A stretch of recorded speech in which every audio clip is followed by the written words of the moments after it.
வெறும் அந்த ஆளவந்தானோட first look poster இன்னைக்கு தானே அதுக்கு பேர் ஃபர்ஸ்ட் லுக் போஸ்டர். அப்பெல்லாம் அதுக்கு பேர் தெரியாது.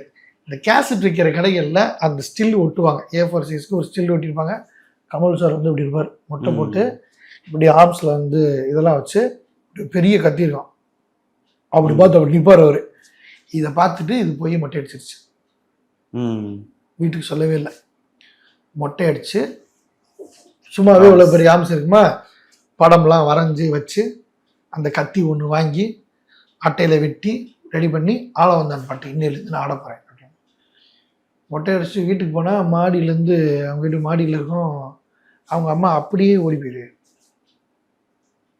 யார் வீட்டில் யாராவது இறந்துட்டாங்களா, என்ன இளவு நடந்துச்சு, இப்போ மொட்டை அடிச்சு வந்துருக்காங்க, அப்படியே ஓடி போயிருந்தாங்க. கமலுக்காக ஆள வந்தாங்க. இவர் சொல்றாரு கமல் அவர் போடுவாரா, அவன் லட்சக்கணக்கில் வாங்கிட்டு போடுறேன், நீ என்னத்துக்கு போடுற? இதை நம்ம ஃபேமிலி இதுவா? ஃபேமிலியில் யாருமே மேடை கிளைக்கிறதுலாம் கிடையாது. அவர் ஒருத்தர், அவங்க வீட்டில் மொத்தம் 4 பேர் அண்ணன் தம்பிங்க. இவர் தான் லாஸ்ட்டு. ஒரே பையன்லாம் சில பேர் பேசு, அதெல்லாம் காமெடிங்க.